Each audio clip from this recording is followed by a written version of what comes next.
नमस्कार आपका और आपके समस्त परिवार का मेरे चैनल में हार्दिक स्वागत है। और आप सभी को नवरात्रि की हार्दिक हार्दिक शुभकामनाएं। 9 दिन की नवरात्रि आरंभ होने वाली है।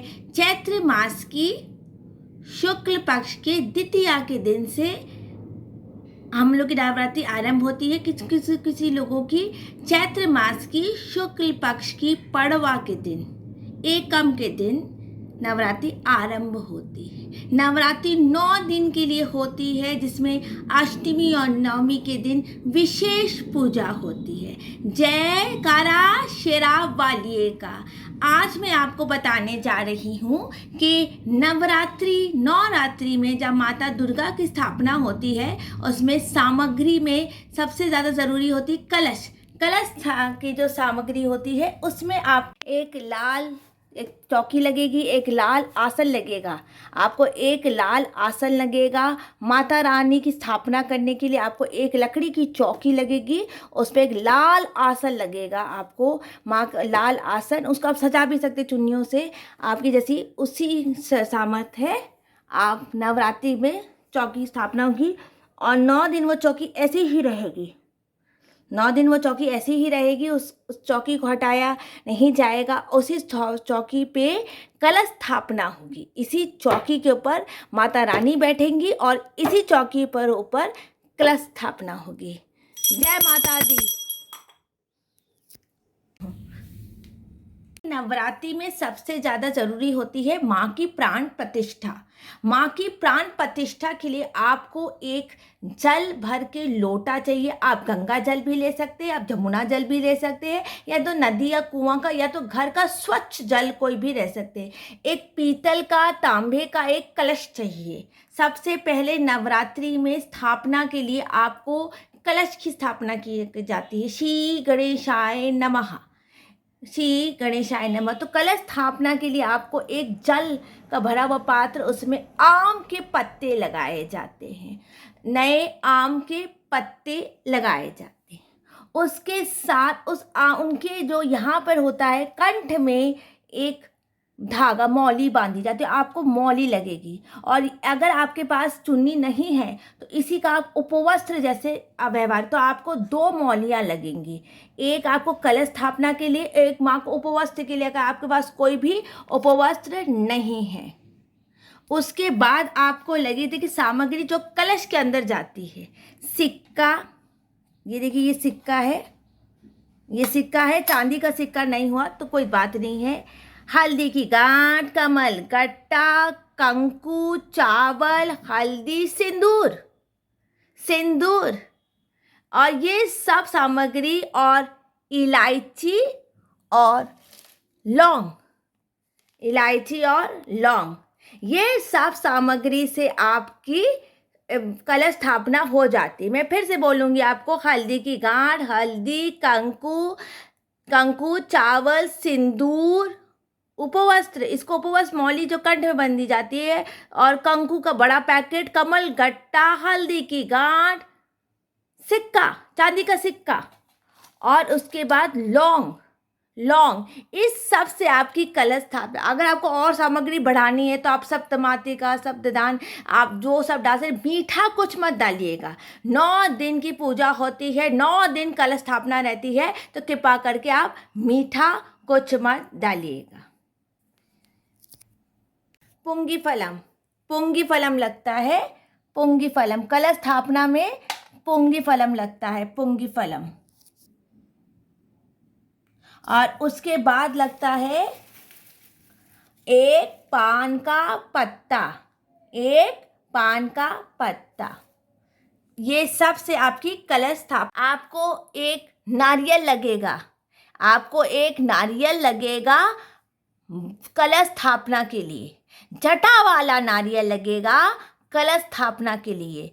जटा वाला नारियल लगेगा कलश। ये सब सामग्री से आपकी कलश स्थापना हो जाएगी। इसके बाद आपको लगेगी कोई माता की तस्वीर, कोई माता की तस्वीर, कोई भी आपके घर में माता की तस्वीर हो, मूर्ति हो, आप जो भी आपके घर में तस्वीर हो, मूर्ति हो, जिससे आप पूजा कर सकेंगे, वो आपको लगेगी। साथ में आप सुपारी से भी गणेश जी बना सकते हैं, या तो फिर इसी तरह से आप गणेश जी आप स्थापित कर सकते हैं।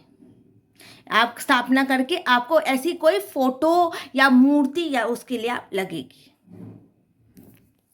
नवरात्रि की पूजा में आपको सबसे ज़्यादा लगेंगे चावल और ये हल्दी, चावल, हल्दी, कंकु और सिंदूर और इलायची दाना और लौंग, ये पूरे दिन आपको सामग्री में लग सकते हैं।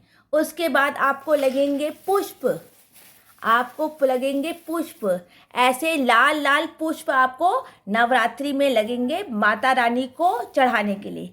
माता रानी की पूजा करने के लिए आपको दुर्गा सप्तशती, दुर्गा कवच, दुर्गा पाठ आपको लगेगा, वो आपको पूजा करने के लिए।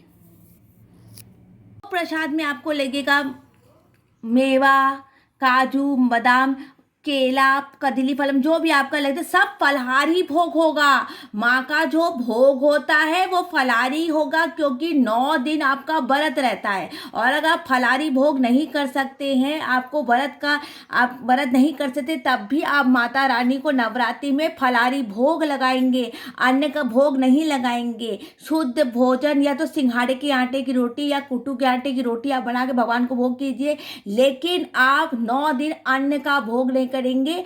अष्टमी के दिन कन्या पूजन करने के बाद नवमी के दिन आप पूरी हलवा भगवान को भोग करेंगे।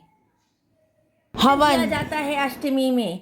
हवन के लिए आपको लगेंगे उपले, गोईठा, गोबर, इसको कहते हैं उपले लगेंगे आपको। उसके बाद आपको लगेगा ये घी से बनी हुई बत्ती और कोई भी दीपक। हम लोग इस बार चैत्र के नवरात्र में अखंड दिया नहीं करते हैं, कोई भी आप दीपक जला सकते हैं। और उसके बाद लगेगा कपूर, डेला कपूर लगता है पूजा में, डेला कपूर लगेगा आपको नवरात्रि की पूजा। उसके बाद आपको लगता है सुहाग की सामग्री, जो माँ को हम अष्टमी के दिन चढ़ाते हैं। आप कोई भी सुहाग की सामग्री ले सकते हैं, चुन्नी ले सकते हैं, बिछिया ले सकते हैं, साड़ी चढ़ा सकते हैं, जैसी आपकी सामर्थ आप वैसे आप माँ को सुहाग की सामग्री आप कर सकते हैं।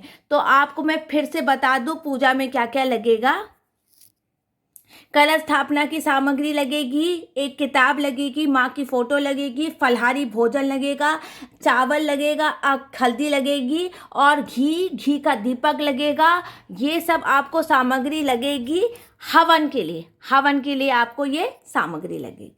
ये सब सामग्री से आपकी पूरी पूजा हो सकती है। आप सामग्री बढ़ा सकते हैं, घटा सकते हैं, लेकिन कलश स्थापना की जो सामग्री है ये यही रहेगी। इसमें आप सप्तमातृका सप्ताह आप बढ़ा सकते हैं, आप गेहूं के जवारे उगा सकते हैं, लेकिन हम चैत्र के महीने में नहीं उगाते हैं। लेकिन इतने सारे सामग्री के साथ आपकी आराम से पूजा हो सकती है। फलाहारी किताब, भगवान की चावल, हल्दी, कंकु, सिंदूर, सुहाग की सामग्री, सुहाग की चूड़ी, बिंदी, बिछा मैं नहीं दिखा रही हूँ क्योंकि कोई लोग साड़ी चढ़ाते हैं, कोई सुहाग है, पुंगी फलम, कमल गट्टा, हल्दी की गांठ, ये सबसे ज़्यादा जरूरी है। फिर माँ का चित्र होगा, माँ के बाद चुन्नी लगा सकते हैं, सजा सकते हैं, माँ को बहुत अच्छी तरह से कपड़े पहना के सजा सकते हैं, फूल नकम के आप चढ़ा सकते हैं भगवान को, अच्छे आप लाल जो पुष्प होते हैं आप भगवान को चढ़ा सकते हैं।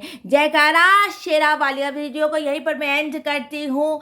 कृपा करके मेरे चैनल को लाइक कर दे, सब्सक्राइब कर दे। जय श्री कृष्णा, राधे राधे, जय श्री कृष्णा, राधे राधे।